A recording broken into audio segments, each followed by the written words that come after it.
5월 20일 3분 주식시장입니다.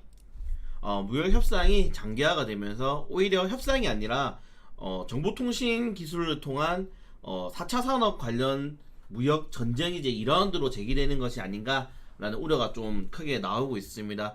미국에서 이제 화웨이 관련해서 제품들을 모두 다 사용 어떻게 보면 금지령이 나왔죠. 금지령이 나왔고 미국 기업들도 화웨이 제품에 대한 사용하지 않겠다, 이런 식으로 더 이상 협력하지 않겠다라는 발언이 나왔고, 그 이후에 화웨이에서 즉각적으로 우리도 미국의 5G 관련 산업을 진출할 생각이 없다, 5G를 미국에서 달라고 해도 주지 않을 거다 하면서 이런 답변이 나오면서 오히려 이런 보복에 대한 진정이 나오는 게 아니고 추가적으로 그 영역이 확대되고 있습니다. 확대되고 있으며 중요한 건 이제 10일 남았죠. 이제 추가적인 관세가 직접적으로 부과될 예정일이 10일 남았는데, 아마 G20 그 정상회담 전까지는 계속 이런 식으로 이슈들이 나올 겁니다. 결론적으로는 우리나라 증시는 상당히 안 좋고 악영향이 지속될 가능성이 매우 크다라는 것을 꼭 아셔야 되겠고, 그 외적인 것도 뭐 환율이라던가, 환율이 지금 1,200원대가 거의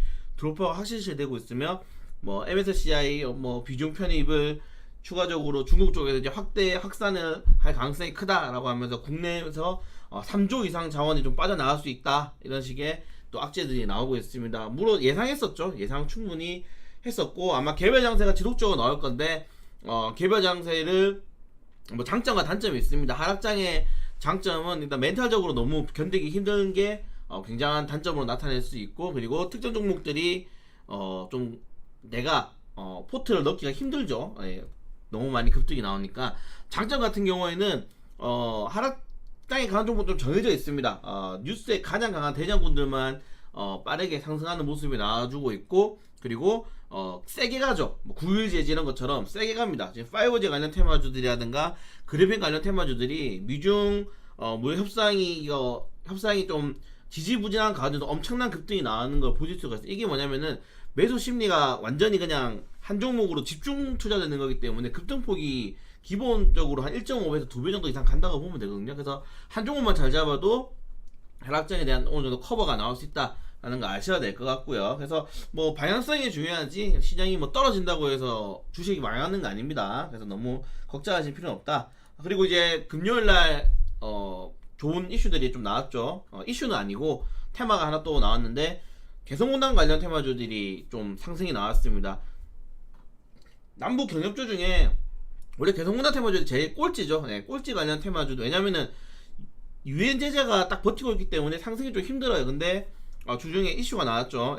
개성공단 기업인의 방북을 허가하겠다라는 이슈가 나오면서 관련주들이 시간으로 좀 상당히 많은 상승이 나는데, 뭐 이게 저는 막 상한가하고 연상가고 이렇게 나올 거라고 생각하지 않습니다. 하지만 지금 5G 관련해서 솔직히 좀 장기적으로 바라볼 수 있는 테마주가 많이 없는 상황이기 때문에 관련 테마주로 수급이 단기적으로 쏠릴 수 있다. 물론 윗골이 남기겠죠. 쏠릴 수가 있고, 남북 이제 경협주도 수급이 한번 돌 때가 됐습니다. 굉장히 많은 납폭을 지금 납폭이 나왔기 때문에 바닥 구간에서 상승이 좀 나올 수 있으니까, 지금 이제 제가 적어드린 관련주, 물론 추가적인 관련주들이 많습니다. 개성공단에 재개되게 되면은 뭐 이제 전선 관련 테마주도 많이 오를 수가 있고요. 전선 관련 테마주, 그리고 뭐 인테리어 관련 테마주, 재가동하려면 다시 리모델링 한번 해야 되니까, 그리고 다시 그쪽에 도로라든가 지금 좀 많이 이제 안 돼 있으니까 도로 같은 것도 재정비 한번 해야 되고, 뭐 레미콘, 아스콘 이런 테마주들이 갈 수가 있는데,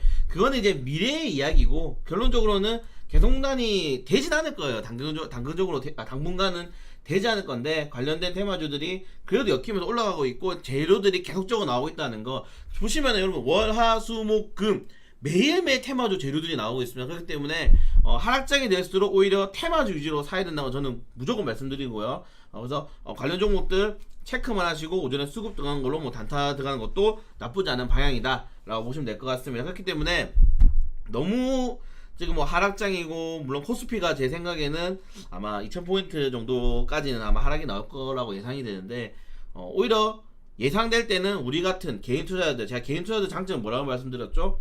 빠른 회전율, 황금성, 종목 포트를 빠르게 변경 가능한 그런 작은 투자금, 이런 걸로 크게 우리가 좀 대응이 가능하기 때문에 너무 걱정하실 필요 없다라고 말씀해 드리고 싶습니다. 그리고 제가 장 마감 이슈 여러분들 꾸준히 보시면 알겠지만은 하락장은 계속적으로 말씀드렸어요. 이거 외인들이 사도 전기전자 제품 이런 거를 계속 매도하는 입장이 나오고 있고, 기관들은 어떻게 보면 이제 1분기 실적이 나쁘지 않게 나왔지만 그래도 2분기에 이어질 수 있는 무협상이 나오지 않으면 결국 어렵기 때문에 그런 밸류에이션이 도저히 없다. 기업들은 지금 내부적으로 절대 올라갈 수가 없는 위치고, 외부적으로 뭐 정부 정책이라던가 이런 게 나와야 되는데, 제가 앞에도 말씀드렸지만 정부 정책이 전혀 없습니다. 지금 정부 정책이 전혀 없기 때문에 아마 정부 쪽에서는 뭐 이제 금리 인하는 도저히 할 단기적으로 뭐 이슈 나오겠죠. 근데 뭐 할 수는 없고, 뭐 제 생각일 뿐입니다. 뭐 화폐 개혁 이런 걸 통해서 조금 시장에 대해서 좀 경제 활성화를 좀 시키려고 하고 있는 것 같은데, 과연 조금 더 봐야 될 것 같습니다. 그렇기 때문에 저는 화폐 개혁주를 계속적으로 관심적으로 좀 봤으면 좋겠다라고 말씀드리고요. 그래서 추가적으로 이런 뉴스 이슈들에 대해서 우리는 빠르게 오전에 사서 30분 안으로 매매를 좀 완료 짓고, 추가적으로 수급이 들어가는 테마주로 비중 5% 10%씩 늘려나가면서 대응을 하셔야 됩니다. 아시겠죠? 그래서 하락장도 오히려 기회일 수 있다. 그러지만 비중을 크게 넣는 게 아니라 5% 10% 늘려나가면서 하는 투자로 진행하신다면은 여러분들 충분히 이런 하락장에도 대응이 가능할 것 같습니다. 그렇기 때문에 남북기업주 중에 개성공단 입주한 기업들입니다. 개성공단 입주 이력이 있거나 아니면 부동산 토지권을 보유한 종목들 한번 확인하시고 오늘 시장도 대응하도록 하겠습니다.